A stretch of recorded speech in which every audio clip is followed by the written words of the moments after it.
నమస్కారం CC news కు స్వాగతం. నా పేరు రహీం. ముందు హెడ్లైన్స్.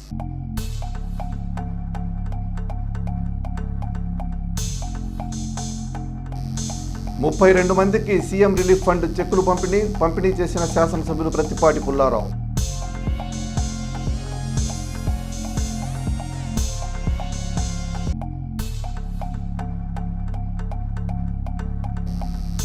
తల్లికి వందనం పథకంపై సర్వత్రా హర్షం. ఒకే కుటుంబంలో 6గురికి లబ్ధి.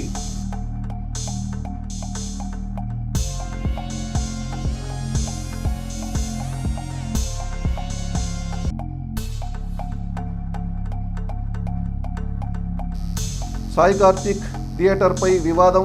రుణదాతలకు యజమాని కుచ్చుటోపీ పెట్టాడంటూ బాధితుల గగ్గోలు.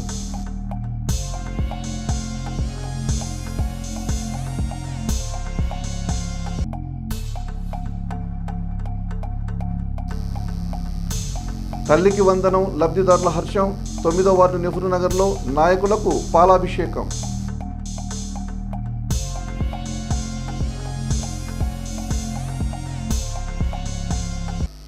వివిధ రకాల దీర్ఘకాలిక వ్యాధులు, తీవ్రమైన అనారోగ్య సమస్యలతో బాధపడే పేదల్ని సీఎంఆర్ఎఫ్ సాయం వరంలా ఆదుకుంటుందని మాజీ మంత్రి శాసనసభ్యులు ప్రత్తిపాటి పుల్లారావు తెలిపారు. దీర్ఘకాలిక రోగాలు, వ్యాధులతో బాధపడుతున్న 32 మంది వ్యాధిగ్రస్తులు, వారి కుటుంబ సభ్యులకు శనివారం ప్రత్తిపాటి తన నివాసంలో ముఖ్యమంత్రి సహాయ నిధి చెక్కులను అందజేశారు. 32 మందికి 27,76,000 రూపాయల చెక్కులు, అత్యవసరమైన సేవలకు నిమిత్తం ఒక్కొక్కరికి 1,75,000 విలువైన ఎల్ఓసిని ప్రత్తిపాటి స్వయంగా బాధితులకు అందించారు. చెక్కులు, ఎల్ఓసీలు అందించిన అనంతరం ఆయన వారితో మాట్లాడి కుటుంబ స్థితిగతుల గురించి అడిగి తెలుసుకున్నారు. ఈ కార్యక్రమంలో మున్సిపల్ చైర్మన్ షేక్ రఫానీ, నాయకులు జవాజీ మదన్ మోహన్, కామినేని సాయిబాబు, మద్దుమాల రవి తదితరులు ఉన్నారు. తల్లికి వందనం డబ్బులు తల్లుల అకౌంట్లో పడిన సందర్భంగా గురువారం చిలకలూరిపేట నెహ్రూ నగర్ 9వ వార్డులో ముఖ్యమంత్రి చంద్రబాబు నాయుడు, ఉప ముఖ్యమంత్రి పవన్ కళ్యాణ్, శాసనసభ్యులు మాజీ మంత్రివర్యులు ప్రత్తిపాటి పుల్లారావు చిత్రపటాలకు పాలాభిషేకం చేశారు. నాయకులంటే ఇలా ఉండాలని, ఆడిన మాట తప్పకుండా అన్నట్టుగానే డబ్బులు వేశారని కొనియాడారు. అనంతరం స్వీట్లు పంచిపెట్టారు. వర్ధిల్లాలి ప్రత్తిపాటి పుల్లారావు గారి నాయకత్వం, వర్ధిల్లాలి ప్రత్తిపాటి పుల్లారావు గారి నాయకత్వం, వర్ధిల్లాలి చంద్రబాబు నాయుడు గారి నాయకత్వం, వర్ధిల్లాలి లోకేష్ బాబు గారి నాయకత్వం, వర్ధిల్లాలి పవన్ కళ్యాణ్ గారి నాయకత్వం. పేరు సౌజన్య, మాది నెహ్రూ నగర్. గత ప్రభుత్వంలో వైసీపీ ప్రభుత్వంలో అమ్మఒడి అని ఒకరికే వేశారు. ఈ కూటమి ప్రభుత్వం వచ్చిన కాడ నుంచి మా ఇద్దరు పిల్లలకి ఫస్ట్ రోజే డబ్బులు పడ్డాయి. 13,000 ఇద్దరు అకౌంట్కి ఒకే రోజు పడ్డాయి. మేము ఎంతో సంతోషిస్తున్నాము. తల్లికి వందనం ద్వారా పవన్ కళ్యాణ్ గారు, మళ్ళీ చంద్రబాబు నాయుడు గారు, మోదీ గారు, నారా లోకేష్ గారు మాకు చాలా మేలు చేశారు. మేము సంతోషకరంగా పిల్లల్ని చదివించుకోగలుగుతున్నాము. ఇది మా ఒక్కరికే కాదు, ప్రపంచంలో మొత్తానికి లబ్ధి పొందారు. అందరూ సంతోషంగా, ఆంధ్రప్రదేశ్లో మొత్తం లబ్ధి పొందారు. వాళ్ళందరూ సంతోషంగా పిల్లల్ని బడికి పంపించుకోవాలని మేము ఎంతో సంతోషంగా అనుకుంటున్నాము. ఎంతమంది పిల్లలు అయితే ఉన్నారో అంతమందికి పంపించారు. దేవుడు చంద్రబాబు నాయుడు గారు ఇంకా ఇలా చేయాలని, మేము చాలా పథకాలు అభివృద్ధి పరచాలని మేము అనుకుంటున్నాము. చంద్రబాబు నాయుడు గారికి, నారా లోకేష్ గారికి, పవన్ కళ్యాణ్ గారికి, మోదీ గారికి, ప్రత్తిపాటి పుల్లారావు గారికి ధన్యవాదాలు. చిలకలూరిపేట జాతీయ రహదారికి ఆనుకుని ఉన్న సాయి కార్తిక్ సిటీ సెంటర్ యజమాని రావి సుధాకర్కు అప్పిచ్చిన రుణదాతలు సుమారు 7,05,00,000 అప్పు వ్యవహారం తీవ్ర వివాదానికి దారితీసింది. తాము ఇచ్చిన అప్పును తిరిగి చెల్లించకుండా రావి సుధాకర్ నిరాకరిస్తున్నారని, దీనిపై తాము ఎంతగా అడిగినా ప్రయోజనం లేదని రుణదాతలు ఆరోపిస్తున్నారు. ఈ వివాదంతో మీడియాను తీసుకుని డబ్బు రాని వారు కొంతమంది సాయి కార్తిక్ సిటీ సెంటర్ రావి సుధాకర్ వద్దకు మీడియాతో వెళ్లారు. కొన్ని రోజుల క్రితం రావి సుధాకర్, ఆయన కుమారుడు రావి మురళి, భార్య హైదరాబాద్లోని సోమాజిగూడ ప్రెస్ క్లబ్లో మీడియాతో మాట్లాడుతూ సాయి కార్తిక్ సిటీ సెంటర్ భవనాన్ని టీడీపీకి చెందిన వారు ఆక్రమిస్తున్నారని ఆరోపించారు. తాము డబ్బు ఇవ్వడానికి సిద్ధంగా ఉన్నప్పటికీ రుణదాతలు వచ్చి తీసుకోవడం లేదని, పైగా ఆంధ్రప్రదేశ్కు వెళ్తే చిలకలూరిపేటలో తమను కొట్టి చంపేస్తారని భయంతో హైదరాబాదులో ప్రెస్ మీట్ పెట్టామని తెలిపారు. రావి సుధాకర్ ఆరోపణలకు ప్రతిగా చిలకలూరిపేటలోని రుణదాతలు కె అంజిబాబు, తెరప్రోలు వీరయ్య చౌదరి, స్వాములు తదితరులు మీడియాను వెంటబెట్టుకుని సాయి కార్తిక్ సిటీ సెంటర్కు రావి సుధాకర్ వద్దకు వెళ్లారు. అక్కడ రావి సుధాకర్ను తమ డబ్బులు తిరిగి ఇవ్వాలని అడిగారు. అయితే రావి సుధాకర్ మేమివ్వం, మీ ఇష్టం వచ్చింది చేసుకోండి అంటూ దురుసుగా సమాధానం చెప్పారు. నాకు సంబంధం లేదు, మా అబ్బాయిని అడుక్కోండి అని మాట దాటివేశారు. మీ అబ్బాయిని అడిగితే మీరు ముగ్గురు హైదరాబాదులో ఎందుకు ప్రెస్ మీట్ పెట్టారని, మాకు డబ్బులు ఎందుకు ఇవ్వరని రుణదాతలు అడిగారు. అప్పు ఎవరికి ఎంత ఇవ్వాలో తెలిపితే పత్రాలను చూపించిన సుధాకర్ సుమారు అరగంట సేపు వాదన పెట్టుకుని వారిని అక్కడి నుంచి వెళ్ళమన్నారు. ఒక దశలో మీడియా వారు ఎందుకు వచ్చారని మీడియాపై వారిపై రావి సుధాకర్ భార్య విరుచుకుపడ్డారు. ఈ వివాదం చిలకలూరిపేటలో పెద్ద చర్చనీయాంశంగా మారింది. ఇంకోటి మీరు మాట్లాడితే పుల్లారావు గారి మనుషులని అంటున్నారు. ఇక్కడ పుల్లారావు గారికి సంబంధం లేదు, పుల్లారావు గారికి ఎటువంటి ఇష్యూ లేదు. కబ్జా చేసి ఉంటే మీరు ఇక్కడ కూర్చోగలరా? పంపించండి. అలా కాదు, మీరు దీన్ని కబ్జా చేసామని అంటున్నారు. ఎవరు కబ్జా ఏం చేశాం? రెంట్ కానీ బోర్డు రెంట్ పెట్టుకున్నాం, నేను నెంబర్ వేసుకొని కబ్జా చేసి ఉంటే మీ నెంబర్ ఎవరి నెంబర్ పెట్టుకున్నారుగా. మేము కబ్జా చేసి ఉంటే మీరు కూర్చోగలరా? కబ్జా చేసి ఉంటే మీరు ఇక్కడ కూర్చోగలరా? మేము కబ్జా చేసి మీరు ఇక్కడ కాదు. ఏమండి, మేము దమ్ముల గురించి మాట్లాడటంలా, మేము దేని గురించి మాట్లాడటంలా, దమ్ముల గురించి మాట్లాడటం లేదు. మేము ఇది లేదు, మాకు ఇవ్వాల్సిన నువ్వు మాట్లాడుతున్నావు కూడా మాట్లాడుతున్నాను ప్రెస్ వాళ్ళని. అమ్మ మీరు ఇవ్వాల్సిన డబ్బులు ఇవ్వండి, మీరు ఇవ్వాల్సిన డబ్బులు ఇవ్వండి. మాట్లాడి కానీ మాట్లాడడం, మాకు కావాల్సిన డబ్బులు, మాకు ఇవ్వాల్సిన నోట్ల ప్రకారం లెక్కలు చూసి మాకు డబ్బులు మాకు కావాలా?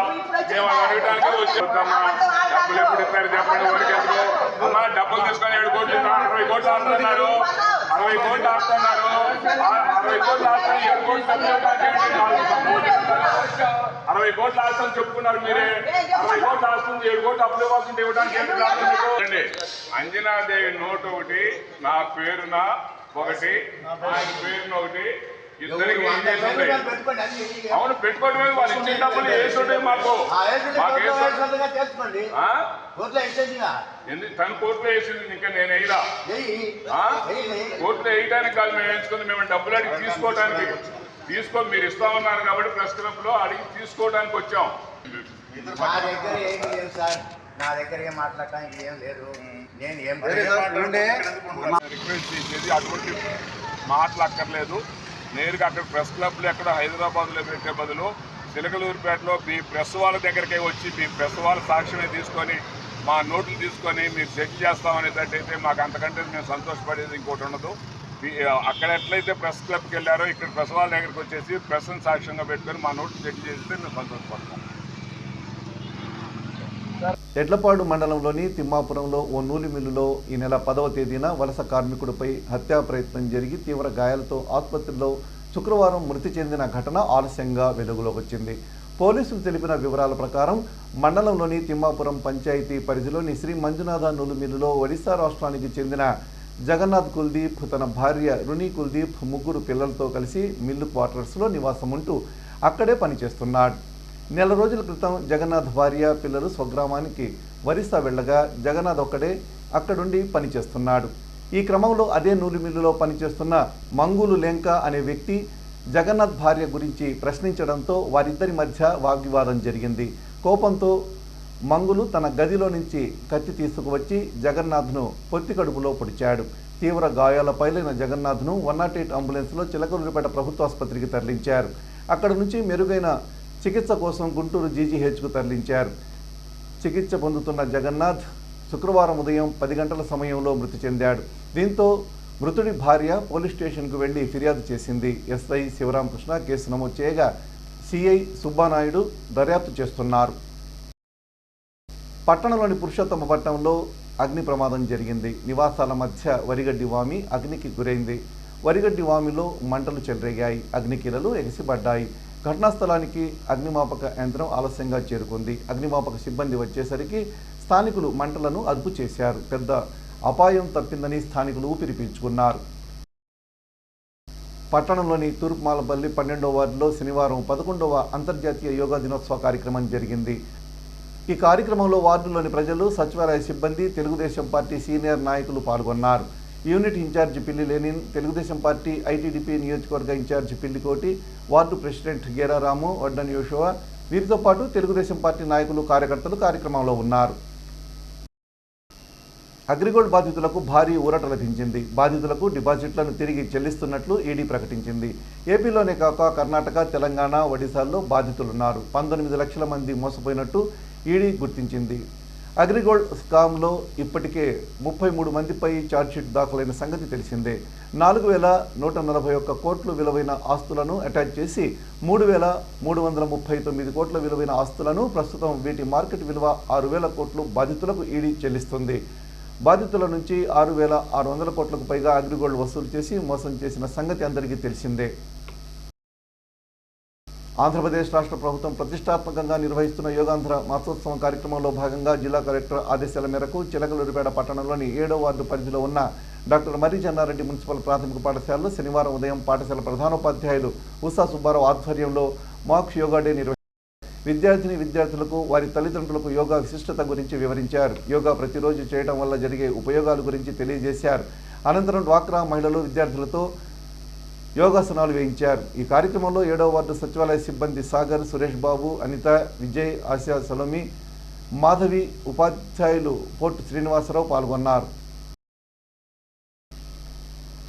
పురపాలక సంఘ పరిధిలోని కంపోస్ట్ యార్డ్ను శనివారం మున్సిపల్ కమిషనర్ పి. శ్రీహరిబాబు పలువురు అధికారులతో కలిసి పరిశీలించారు.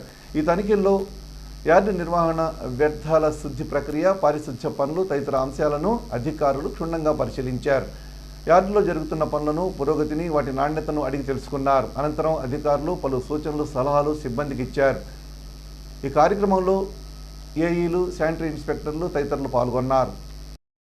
నాదెళ్ల మండలం గణపవరం వద్ద జాతీయ రహదారిపై శనివారం రోడ్డు ప్రమాదం జరిగింది. ఒకరికి తీవ్ర గాయాలు కాగా మరొకరికి స్వల్ప గాయాలయ్యాయి. బైకును షిఫ్ట్ కారు ఢీకొట్టడంతో ఈ ప్రమాదం జరిగింది. గాయపడిన వారిని గుంటూరు వైద్యశాలకు తరలిస్తున్నారు. ఘటనా స్థలాన్ని నాదెళ్ల పోలీసులు పరిశీలించి కేసు నమోదు చేశారు. గుంటూరు నుంచి చిలకలూరిపేట వైపు వస్తుండగా ఈ రోడ్డు ప్రమాదం జరిగినట్టు చూసిన వారు చెబుతున్నారు. గాయపడిన వారు ధనలక్ష్మి కంపెనీలో పనిచేస్తున్నట్టు సమాచారం. ఉమ్మడి కుటుంబంలోని 12 మంది పిల్లలకు తల్లికి వందనం లబ్ధి చేకూరింది. అన్నమయ్య జిల్లా కలకడలో ఉమ్మడి కుటుంబంలో ఉన్న 3 తల్లులకు వారి 12 మంది పిల్లలకు తల్లికి వందనం డబ్బులు జమ అయ్యాయి. ఒకేసారి 1,56,000 రూపాయలు తమ అకౌంట్లో పడడంతో ఆ తల్లులకు సంతోషానికి అవధులు లేకుండా పోయాయి. ప్రభుత్వానికి వారు కృతజ్ఞతలు తెలిపారు.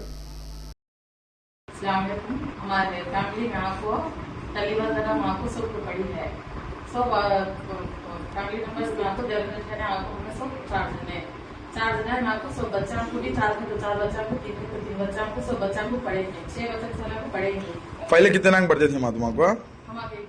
अब कितने नांग पढ़ी तुम्हारे घर में? फैमिली पूरा आपको 12 बच्चे हुई, 12 बच्चे हम पूरे गांव में पढ़ेंगे। 12 बच्चा को पढ़ेंगे।